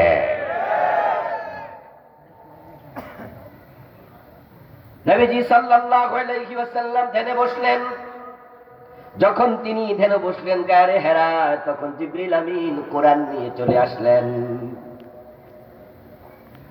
রাসূলুল্লাহ সাল্লাল্লাহু আলাইহি ওয়াসাল্লামের কাছে ইকরা নাজিল হয়ে গেল। সূরা আলাকের প্রথম 5 আয়াত, ইকরা বিসমি রাব্বিকাল্লাযী খালাক, খালাকাল ইনসানা মিন। জিবরিল আমিন নবীজিকে বুকের সাথে 3 বার জড়িয়ে ধরলেন, জোরে চাপ মারলেন, তারপর আয়াত 5টা নাজিল করে চলে গেলেন। কিছুদিন ওহী বন্ধ, ওহী আসছে না। নবীজি একদিন ঘরে শুয়ে আছেন কম্বল গায়ে দিয়ে, আল্লাহ তাআলা আবার দ্বিতীয় ওহী পাঠালেন। ইয়া আইয়ুহাল মুদ্দাসসির কুম ফাআনজির ওয়া রাব্বাকা ফাকাব্বির। ও কম্বলওয়ালা নবী, দাঁড়ায়া যাও। ও কম্বলওয়ালা, যারা সমাজ সংস্কার চায়, সমাজ পরিবর্তন করতে চায়, তারা ঘরে শুয়ে থাকলে সমাজ পরিবর্তন হয় না, তাদেরকে মাথা তুলে দাঁড়াতে হয়। ইয়া আইয়ুহাল মুদ্দাসসির, ও কম্বলওয়ালা কুম। কুম শব্দের অর্থ কি? বলুন বলুন, কুম অর্থ কি? দাঁড়াও। আপনারা কিছুক্ষণ আগে আমার সাথে বলছিলেন যে সমাজ পরিবর্তন হোক আপনারা চান। যদি সমাজ পরিবর্তন করতে চান, শুয়ে থাকলে চলবে? বসে থাকলে চলবে? সবাই মিলে দাঁড়ানো দরকার আছে না নাই? এবার আমরা দাঁড়াতে চাই। সুযোগ এসেছে, 54 বছরের সুযোগ আমরা পাই নাই। বামেরা ছিল, রামেরা ছিল, ইসলাম বিদ্বেষীরা ছিল। আপনারা দেখেছেন হাসানুল হক ইনু, রাশেদ খান মেনন, মুজাহিদুল ইসলাম সেলিম, এই জাতীয় যারা লেফটিস্ট নিজেদেরকে বলে, তারা কথায় কথায় ইসলামকে তারা ইগনোর করে, ইসলামকে তারা পিছিয়ে দেয়। 72-তে যখন দেশের সংবিধান লেখা হয়, আপনি লক্ষ্য করে দেখবেন যে ওই ডক্টর কামাল হোসেনের নেতৃত্বে 34 জনের সংবিধান প্রণয়ন কমিটির সদস্য একটা লোক বিসমিল্লাহর পক্ষে ছিল না। এই জন্য বাংলার সংবিধানের শুরুতে তারা বিসমিল্লাটাই লিখে। দেখেন কিভাবে বামদের প্রভাব। শহীদ প্রেসিডেন্ট জিয়াউর রহমান রাহিমাহুল্লাহ উনি যখন প্রেসিডেন্ট হলেন তখন তিনি সংবিধানের শুরুতে বিসমিল্লাহ লিখলেন। এখনো আবার কিছু লোককে আমরা শুনি বক্তৃতা দেয়, আমরা ৭২-এর সংবিধানে বলেনি মাঝে মাঝে তারা নাকি ৭২-এর সংবিধানে যেতে চায়, অর্থাৎ আজকের বিসমিল্লাহওয়ালা সংবিধানও তাদের পছন্দ হয় না। আল্লাহর উপর আস্থা এবং বিশ্বাস সংবিধানের মূলনীতির মাঝে ছিল। এই গত স্বৈরাচার জালেম সরকার আল্লাহর উপর আস্থা বিশ্বাস এই বাক্যটা পর্যন্ত সংবিধান থেকে বাদ দিয়ে দিয়েছে, যার কারণে হেফাজতের জন্ম। হেফাজত ইসলামের 13 দফা 1 নম্বর দাবি ছিল আল্লাহর উপর আস্থা এবং বিশ্বাসকে আবার সংবিধানে পুনঃস্থাপন করতে হবে। এখানে আপনারা বিভিন্ন দলের লোক আছেন, থাকবেন, মাহফিল তো সবার, মাহফিল কোন নির্দিষ্ট দলের নয়। তাহলে আমি জিজ্ঞাসা করতে চাই, আপনি যে দলই করুন না কেন আল্লাহর উপর আস্থা এবং বিশ্বাস দরকার আছে না নাই? আমেরিকার মতো খ্রিস্টান রাষ্ট্র, আমেরিকাতে কি নাস্তিক নাই? ইহুদি নাই? বিভিন্ন জাতি হিন্দু বৌদ্ধ নাই? সেখানে মুসলিম নাই? কিন্তু খ্রিস্টানের প্রাধান্য, খ্রিস্টানের সংখ্যা বেশি। আমেরিকার ডলারের গায়ে লেখা আছে we trust on god, we trust on god. আমরা স্রষ্টায় বিশ্বাসী। যদি আমেরিকা লিখতে পারে তাদের ডলারের মাঝে আমরা স্রষ্টাকে বিশ্বাস করি, আর আমাদের 92% মুসলমানের দেশ সংবিধান থেকে আল্লাহর উপর বিশ্বাস তুমি মুছে দিলা, তুলে দিলা। ওই রামদের কারণে, বামদের কারণে এদেশ ইসলামকে আমরা এস্টাবলিশ করতে পারিনি। আলহামদুলিল্লাহ এই বিজয়ের পর, জুলাই বিপ্লবের পর হাসানুল হক ইনু সহ বামেরা পালিয়েছে, কেউ জেলে ঢুকেছে, কেউ দিল্লিতে পালিয়েছে। এবার সুযোগ এসেছে, একটা ধাক্কা দিলে কোরআনের দেশ বাংলাদেশ হয়ে যাবে।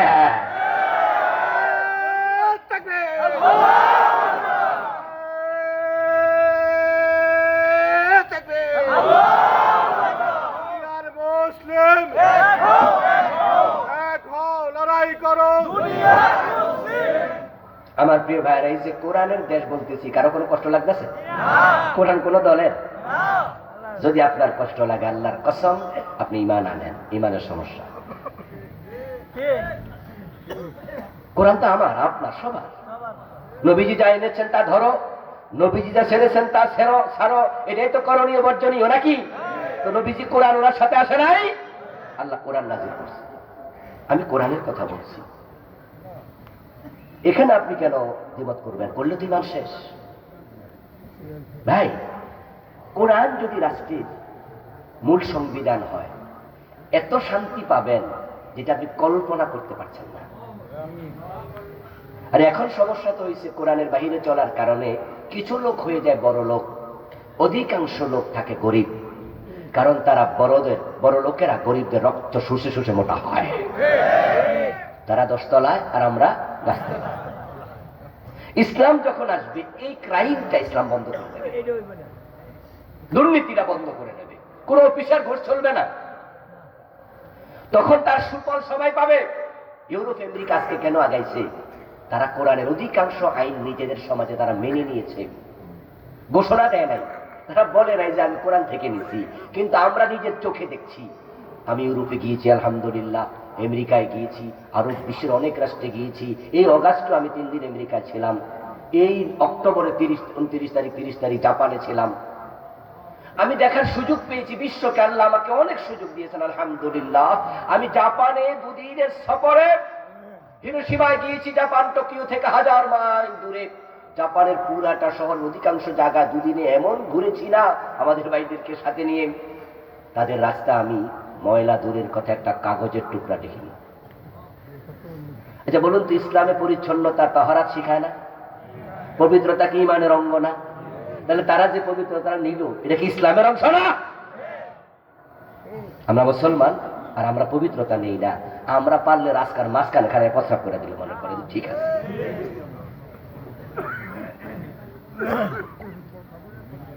আজ থেকে 10-12 বছর আগে কম বেশি একটি বই পড়েছিলাম। বাংলাদেশের একজন লেখক বই লিখেছেন জীবনে যা দেখলাম। লেখক খুব ফেমাস পার্সন, নাম বললাম না। উনার লেখা বইতে দেখলাম তিনি লন্ডনের একটা ঘটনা লিখলেন যে লন্ডনে এক নদীতে, নদী মানে ছোট্ট নদী, রাস্তার পাশ দিয়ে বয়ে যাওয়া নদী, ওখানে কুকুর, মরা কুকুর একজন ফেলেছে। ওই দেশে তো কুত্তা লইয়া চলে। আমেরিকা লন্ডনে কিন্তু গাড়ির মাঝে প্রায় কুত্তা থাকে, আর যারা বুড়া হয়ে যায় তারা ভোলা মায়া থানা খাতে কি থাকে, অধিকাংশ কুত্তা লইয়া থাকে। তো কুকুর মরে গেছে, এটা খালে ফেলাই দিয়েছে, ছোট্ট নদী ছোট্ট খাল ফেলাই দিল। যে গাড়ি থেকে পড়লো, গাড়ি তো পিছনে নাম্বার থাকে, গাড়িওয়ালা নামছে, একটা কুত্তা ফেলাই দিয়েছে। আরেক গাড়িওয়ালা দেখছে, আস্তে করে ভিডিও করছে, ওই গাড়িওয়ালার নাম্বার সংগ্রহ করছে, পুলিশকে দিছে, তার পুরো ডিটেলস ঠিকানা, মামলা দিয়ে দিছে যে আমাদের পানি সে নোংরা বানাইছে, পরিবেশ দূষণের মামলা। যেই মাত্র খবর গেল বাসায় যে তুমি থানায় ইয়েতে যাও, কোর্টে যাও, তোমার বিরুদ্ধে মামলা। কোর্টে গেল, মামলা শুনানিতে বাদী বিবাদী দুজন হাজির। এখন যে মামলাটা খাইল বিবাদী, সে বাদীরে বলতেছে, ভাই এটা না হয় আমার ভুল হয়েছে, এটা ঠিক যে আমি আসলে কুকুরটা এই পানিতে ফেলে দিয়েছি, এটা ভুল হয়েছে, কিন্তু আপনি তো আমার ছিলেন না, তা আপনি মামলা দিলেন কেন? আপনি আমার ডাইকে করে দিতে পারতেন যে ভাই এই কামটা ঠিক না, তাও তো হয়ে যেত। ও বেটা জবাব দেয়, তুমি আমার একা ক্ষতি করো নাই, এই পানি পুরা রাষ্ট্রের সম্পদ, রাষ্ট্রের ক্ষতি করেছ। তো তোমার আমি একা নসিহত করবো কেন, পুরা জাতির ক্ষতি করলাম। আজীব আজীব পবিত্রতা ইসলাম থেকে নিয়েছে। আমাদের জাপানের এক বাংলাদেশি ভাই এক প্রসঙ্গ নিয়ে বললেন যে হুজুর মানিব্যাগ দেখালেন, মানিব্যাগটা একটু লম্বা, মোবাইলও 8 টাকাও রাখে, এরকম ওয়ালেট দেখে বললো আমি 3 বার হারাইছি, টাকা সহ 3 বার ফিরে পাইছি এই জাপানে।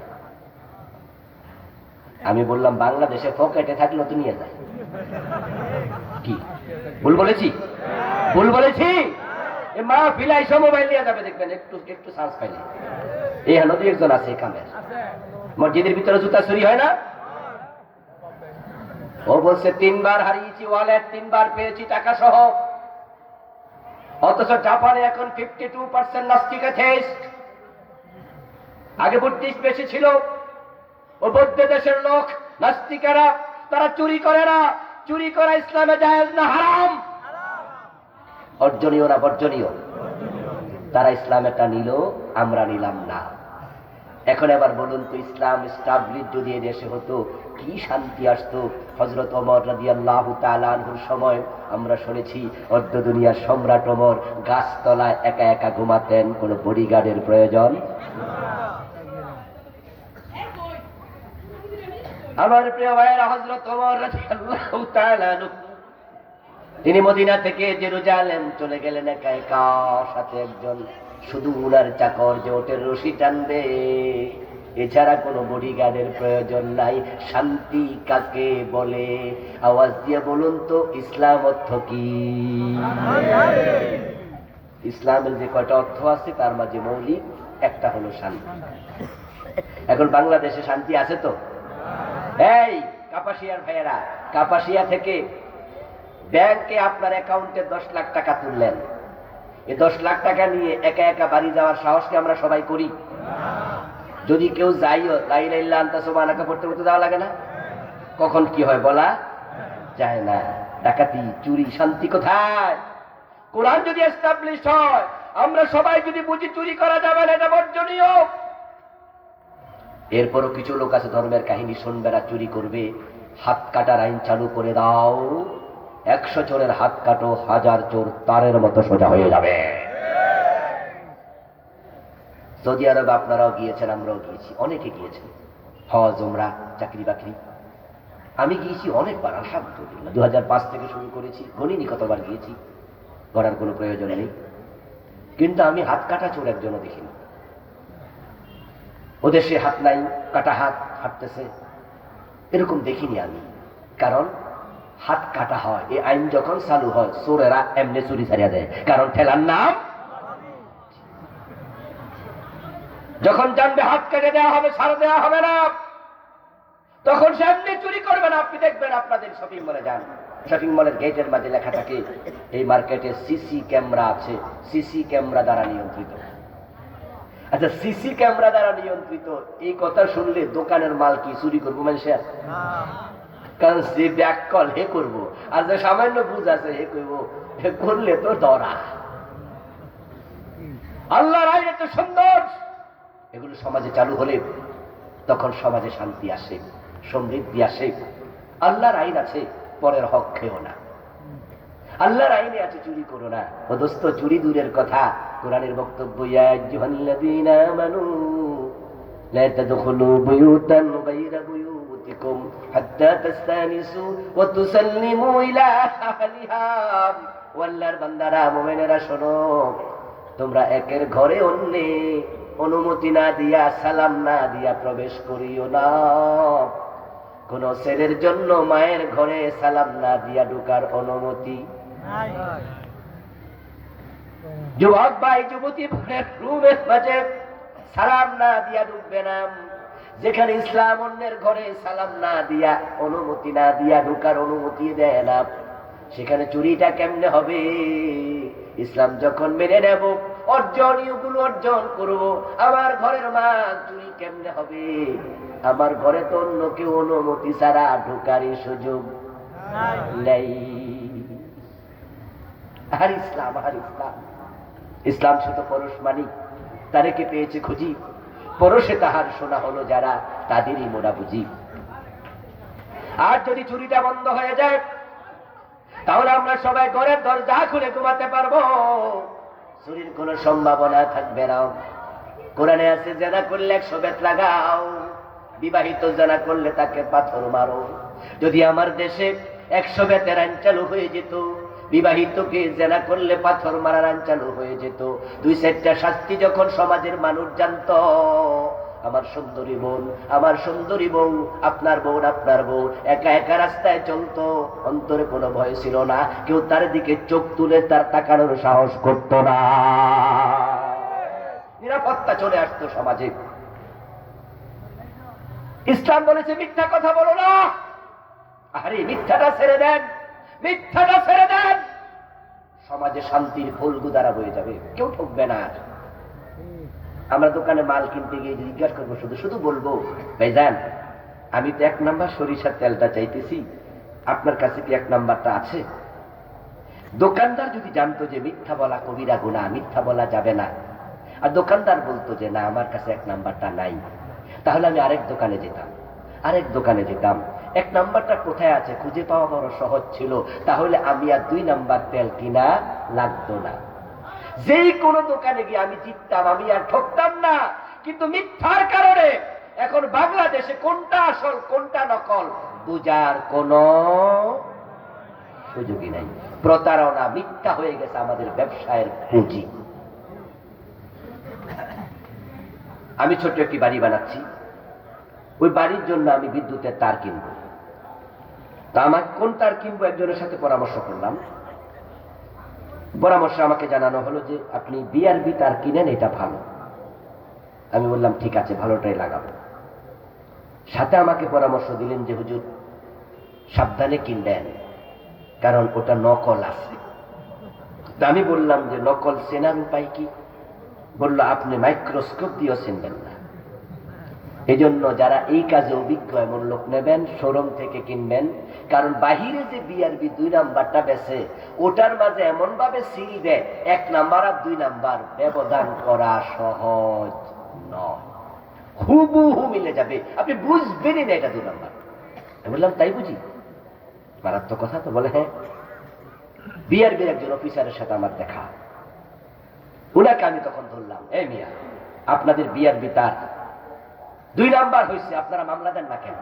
এই নবাবপুর, ঢাকা নবাবপুরে তারের বিশাল দোকান ইলেকট্রিসিটি, ওখানে অভিযান চালান, ধরেন, মামলা দেন ওদের বিরুদ্ধে। হরি মুস্কি আইসাকে, হুজুর 2 নাম্বার বিআরবি তার, এটা আমরাও জানি, হয়েছে যে 2 নাম্বার জানি, হোক না, না হইলে উপায় নাই তো। কারণ যেই পরিমাণ চাহিদা, আমরা তো 60% পূর্ণ করতে পারি না, তো বাকি 40% আমাদের ক্রেতা যাইব কই? তো 2 নাম্বারটা কিনুক, তাও তো বিআরবি। বুদ্ধি দেখছেন নি? 2 নাম্বারটাও যদি কিনে তাহলে তো আমাদের নামই আছে, তাহলে আমাদের কাস্টমার তো অন্য কোম্পানিতে আর যায় নাই, ঘুরা ফিরা আমরা ঘরে থাকি। তাহলে দেখেন এই জাতির অবনতিটা, যারা 2 নাম্বারই করছে হেরাও জানে যে আমাদেরকে 1 নাম্বারওয়ালারা আপাতত ধরার সম্ভাবনা নাই। তা আমরা মাঝখান দিয়া পুরা জাতি ভোগান্তিতে পড়ে গেল। আপনি দুধ কিনতে যাবেন, আপনি বা ঢাকায় তো আমরা কেউ 1 নাম্বার দুধ পাই না, এটা স্বপ্ন আমাদের কাছে 1 নাম্বার দুধ। বরং আরে ভাই দুধে পানি দিলে তাও তো ভালো ছিল, কিন্তু বুড়ি গঙ্গার পানি দিলে এটা কষ্টটা কই কারে কমছে। এ তো বড় বড় ড্রামে করে দুধ কিনে আন ওই পার থেকে ওদিক থেকে, আর বুড়ি গঙ্গায় মগ কেটে কেটে ওই ড্রামের মাঝে এই পচরা বলা পায়খানাওয়ালা ময়লা পানি যদি দুধের মাঝে দেয়, বলেন তো দুঃখটা রাখি, এত জীবাণুওয়ালা পানি দুধ দিচ্ছে, বিক্রি করছে ঢাকা এনে, এর মাঝে একটা চিংড়ি মাছ লাভ মারছে। এখন তো ধরা, এই মিয়া তুমি দুধে পানি দিচ্ছ, সাথে সাথে বলছে অসম্ভব, 2 নাম্বারই তো আমি নাই, তো চিংড়ি আসলো থেকে, গরু মনে কচুরি বানা খাইছিল। আরে মানুষ সাল্লাল্লাহু আলাইহি ওয়াসাল্লাম ইযা কাযাবাল আবদু তাবাআদ আনহুল মালাকু মিলান মিন নাতনি মা জাআ বিহি। আমার রাসূল বলেন, যে মিথ্যা কথা বলে তার মুখ থেকে এমন একটা দুর্গন্ধ বের হয়, রহমতের ফেরেশতা 1 মাইল দূরে চলে যায়।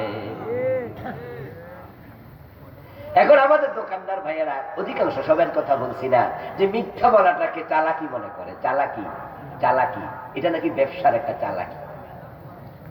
আমি আবুল কালাম আজাদ আপনাদের কাপাসিয়া কোনো দোকানে ঢুকলাম, একটা পাঞ্জাবি পছন্দ হয়েছে, আমার দেখি তো দোকানদার, আরে হুজুর আপনি কোত্থেকে, আপনি কি মাহফিলে আসছেন? আমি বলি হ্যাঁ। তো হুজুর বললাম যে জামাটা পছন্দ হয়েছে, দেন। কত দাম? বল হুজুর 1200। আমি বললাম যে ভাই বেশি লাগছে। বল হুজুর কি যে কোন 800 টাকা তো কেনা। তো ঠিক আছে দেন দেন, আপনি কত দিবেন দেন। তা আমি তো মনে মনে ভাবলাম যে আরে 800 কেনা হলে তো এটা 850-900 টাকা কমপক্ষে দেওয়া উচিত, কারণ তার দোকানের ভাড়া আছে, বিদ্যুতের ইলেকট্রিসিটির বিল আছে, নিজের টাকা খরচা আছে। তা আমি 900 টাকা দিলাম। উনি আমারে বললেন যে হুজুর দোয়া করেন। আমি মন ভরে দোয়া করে দিলাম, কারণ বেটা 1200 টাকারটা 800 টাকা কিনে 100 টাকা বেশি নিল, কি ভালো মানুষ আমাকে জিতাইলো। কিন্তু দোকান থেকে বের হওয়ার পর পিচ্ছি ছেলে যেটা দোকানে তার সাথে হেল্প করে, গ্রাম থেকে দিয়ে গেছে বাবা ব্যবসা শেখানোর জন্য, পেটে ভাতে, ছোট্ট বাচ্চা ভাতিজা লাগে, এ বলে কাকা এটা তো 300 টাকার কেনা, 800 টাকা কইছেন কেন? তখন এবার চাচা কয় ব্যবসা শিখ, তোর বাপেরা দিয়া গেছে ব্যবসা শিখছি, এমনি ব্যবসা করা লাগে। যদি 800 টাকা না কইতাম হুজুর কিন্তু 900 দিত না, দামায় কমাইলে তো। এই জন্য কোপ মারছি জায়গা মতো, যেন নিচে নামতে না পারে। ও দোস্ত, আপনি যদি এখানে 100 ব্যবসা করতেন এটা হালাল হতো, এতে বরকত হতো, কিন্তু মিথ্যা বলে 1 লাখ ব্যবসা করলে এটা হারাম হয়ে গেছে। ধোঁকাবাজি করেছেন, প্রতারণা করেছেন। এগুলো বর্জনীয়, বর্জনীয়। সুদ ছেড়ে দাও, বর্জনীয়। মিথ্যা ছেড়ে দাও, বর্জনীয়। গীবত ছেড়ে দাও, বর্জনীয়। এখন তো গীবত বাংলাদেশে বড় উপাদেয় হয়ে গেছে, বড় উপাদেয় হয়ে গেছে। ছেলে মেয়ে মা বাবা একসাথে বসে গীবত করে, বিভিন্ন জনকে নিয়ে সমালোচনা করে। পারিবারিক দ্বন্দ্ব যখন লাগে তখন সেখানে প্রায় দিন শুধু গীবতের চর্চা হয়। দোস্ত, আল গীবাতু আশাদ্দু মিনাজ জিনা। নবীজি সাল্লাল্লাহু আলাইহি ওয়াসাল্লাম যে ইসলাম নিয়ে আমাদের কাছে এসেছিলেন, ওই ইসলাম কি আংশিক ধর্ম না পরিপূর্ণ ধর্ম? ইসলামে প্রবেশের নিয়ম আংশিক না পরিপূর্ণ?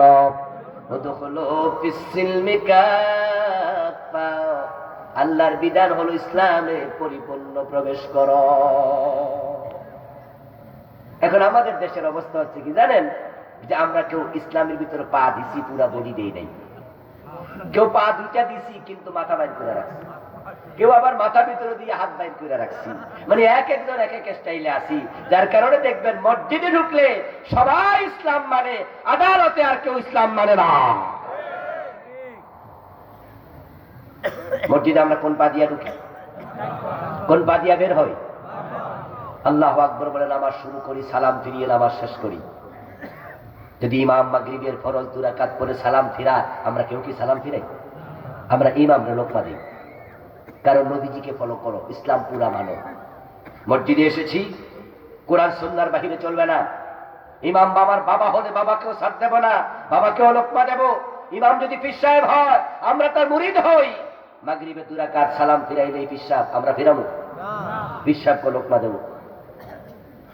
কিন্তু সে আমরা যখন আবার আদালতে গিয়ে হাকিমের চেয়ারে বসে রায় দেই, কোরআন হাদিস দিয়ে একটা মামলা রায়ও দেই না। অথচ আওয়াজ করুন তো, কোরআনের মাঝে রায় দেওয়ার বিধান আছে না নাই? হাদিসের মাঝে আছে না নাই? তা আপনি ইসলামে ঢুকলেন, কিন্তু আদালতটাকে বাহিরে রাখলেন। আবার আপনি বলছেন আমি মুসলিম। আপনি আশ্চর্য মানুষ। আপনার শিক্ষানীতির দিকে তাকান। আমাদের দেশে সেকেন্ডারি বলেন, প্রাইমারি বলেন, হাই স্কুল বলেন, কলেজ বলেন, সেকেন্ডারি, হায়ার সেকেন্ডারি, তারপর ইউনিভার্সিটি লেভেল বলেন, এমন শিক্ষানীতি বানাইছে 1 থেকে মেট্রিক, তারপরে MA, এখান দিয়ে ইঞ্জিনিয়ার, ওখান দিয়ে ডাক্তার, এখান দিয়ে হয় প্রফেসর। 1 থেকে মাস্টার্স পর্যন্ত তার সিলেবাসের শত শত বই পড়লো, কত গাদা গাদা ইংরেজি বই পড়ে ডাক্তার হলো, ইঞ্জিনিয়ার হলো, ইউনিভার্সিটির প্রফেসর হলো। কিন্তু এমন সিলেবাস, বাবার জানাজার নামাজে 3য় তাকবীরের পরে যে আল্লাহুম্মা গফিরলি হাইয়্যিনা দোয়াটা আছে, সিলেবাসের ভিতরেই জানাজার দোয়াটাও নেই। ইসলামটা পরিপূর্ণ ধর্ম না, সুন্নাহ জানিয়ে আছে সব ধর্ম লাগবে। তো কি খবর আপনার? আর একদিনের মাহফিলে সব বলা যাবে না, কিন্তু কনসেপ্টটা নেন। মানে আপনি যে তালে চলছেন, এই তালে জান্নাত পাওয়া যায় না। হাসরের মাঠে যাওয়া লাগবে, কিন্তু শুরু করছি ওখান থেকে। এদেশে ইসলাম আসলো কি আসলো না, এটা আল্লাহ প্রশ্ন করবে না। আল্লাহ প্রশ্ন করবে ইসলামকে আনার জন্য চেষ্টা করছো কিনা। এই কথাগুলো তিতা লাগতে পারে আপনার কাছে। এই তিতা কথা বলাতেই তো করে 1+12 বছরের মতো কাপাসি আসতে পারি নাই, ওরা আসতে দেয় নাই, ঠিক কিনা? কিছু আসে যায়নি, কথা কিন্তু বন্ধ করিনি। এখানে বলিনি, আরেক জায়গায় বলেছি। কোন কম্প্রোমাইজ হবে না। কারণ হচ্ছে যে আমার ওয়াজ ইম্পর্টেন্ট নয়, কিন্তু হাসরের মাঠে মুক্তি পাওয়াটা ভেরি ভেরি ইম্পর্টেন্ট। ওয়াজ কম করব, কিন্তু হকটা বলবো। এখন এই যে আপনার শিক্ষানীতি ইসলাম ঢুকলো না, আপনার এই ব্যাপার ছেলে আপনার মৃত্যুর পরে জানাজার নামাজে এসে হুজুরে বলবে, হুজুর নিয়মটা কয়ে দেন। এমন ঘটনা ঘটে না?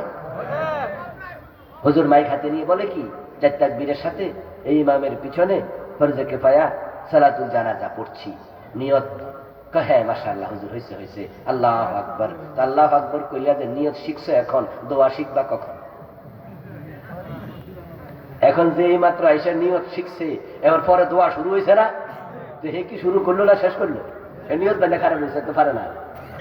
অথচ আমি পাশ, অথচ বিয়ে পাশ, অথচ শিক্ষিত মানুষ। দোষটা তার নয়। একজন ডাক্তার অনেক মেধাবী, একজন ইঞ্জিনিয়ার অনেক মেধাবী, একজন প্রফেসর অনেক মেধাবী। সমস্যা সিলেবাসের। কেন স্কুলের সিলেবাসে কোরআন হাদিস ঢুকবে না?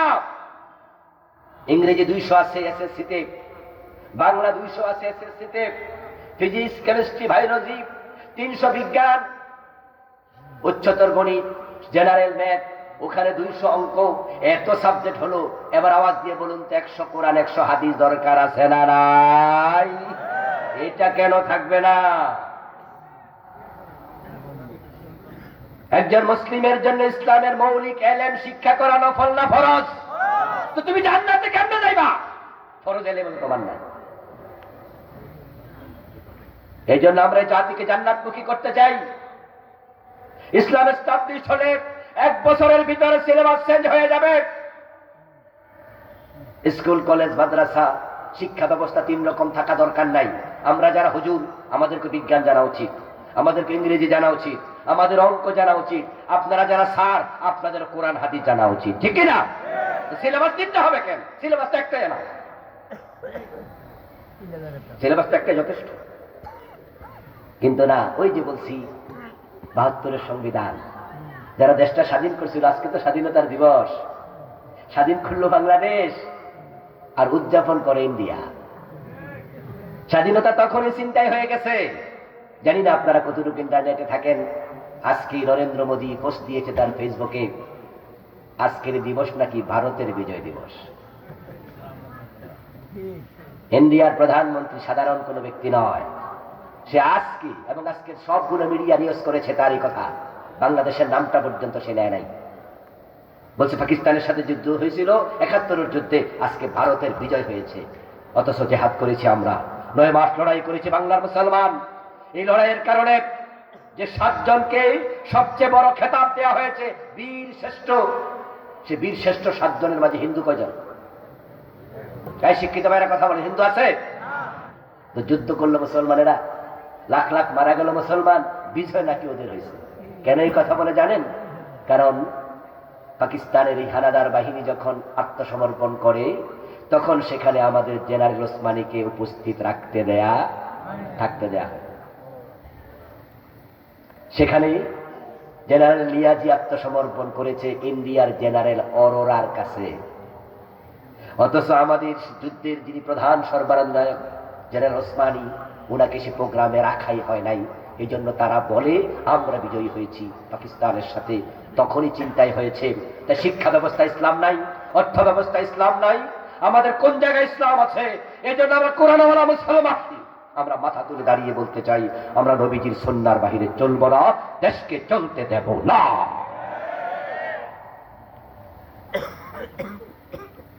নবীজি সাল্লাল্লাহু আলাইহি ওয়াসাল্লাম যে আদর্শে নিজের সাহাবীদেরকে তৈরি করেছেন, আমরা সাহাবাদের নমুনাকে আদর্শ হিসাবে নিতে চাই। সুবহানাল্লাহ। আবার রাসূল 40 বছর বয়সে কোরআন পেলেন। কোরআন পাওয়ার পরে তিনি আবার সূরা মুদ্দাসসির নাজিল হওয়ার পরে কম দাঁড়িয়ে যাও, তিনি মাথা তুলে দাঁড়ালেন। মানুষের বাড়িতে বাড়িতে আবার তিনি ইসলামের দাওয়াত পৌঁছাতে থাকলেন। পৌঁছাতে প্রিয় নবীর বয়স হয়ে গেল 63 বছর। 17 থেকে শুরু হিলফুল ফুজুলের মাধ্যমে, 40 পর্যন্ত হলো 23। আবার 40 থেকে শুরু 63 পর্যন্ত আবার কত? 23। আগেও 23, পরেও 23। ব্যক্তি কিন্তু একজন, যিনি মূল দায়িত্বশীল। প্রথম 23 বছরে পরিবর্তন হলো না, জাহিলিয়াত রয়েই গেল। কিন্তু পরের 23 বছরে ফুলে ফলে সুশোভিত 1.25 লাখের মতো আবু বকর, ওমর, ওসমান সাহাবী তৈরি হলো। এক একজনের সম্মান আকাশের তারকার চেয়ে বেশি। প্রশ্ন হতে পারে প্রথম 23 বছর তার কেন হলো না সফল? উত্তর হলো প্রথম 23 বছরে কোরআন ছিল না। পরের 23 বছরে কেন সফল? মা ইয়ানতিকু আনিল হাওয়া ইন হুয়া ইল্লা ওয়াহয়ুন ইউহা। পরের 23 বছরে তিনি কোরআনের বাহিরে বলেননি, কোরআনের বাহিরে চলেননি, কোরআনের বাহিরে কিছু করেননি। যা করেছেন ওহীর মাধ্যমে করেছেন। এই কোরআন দ্বারা পরিবর্তন হয়েছে। বাংলাদেশ সংস্কার করতে চাও, পরিবর্তন করতে চাও, আবার সবাই মিলে আল্লাহর কোরআনের কাছে ফিরে আসতে হবে। আল্লাহ তুমি এই জাতিকে কোরআনমুখী করো, বলেন আমিন। কোরআন দিয়ে দেশ চলছে এমন দেখে মরার তৌফিক দাও, বলেন আমিন। হাযা মা ইনদি ওয়াল ইলমু ইনদাল্লাহ আলাইহি তাওয়াক্কালতু ওয়া ইলাইহি উনীব। প্রিয় ভাইরা, উঠবেন না, যেহেতু আজকে শেষ দিবস, 11:30 পার হয়ে গিয়েছে। আমরা দোয়া করে একসাথে বিদায় নিতে চাই। গেটের বাহিরে আমার গাড়িটা আছে, আমার গাড়িতে করণীয় বর্জনীয় নিয়ে আলাদা লেখা একটি বই আছে, নাম দিয়েছি ব্যক্তি ও পরিবার গঠন ইসলাম। এটার মাঝে আমি বিস্তারিত করণীয় বর্জনীয় সব তুলে ধরেছি। আরও 9টা বই টোটাল আমার আছে, শিরিক, বেদাত, সালাত সহ। যাওয়ার সময় ড্রাইভারের সাথে সাক্ষাৎ করে নিতে পারবেন।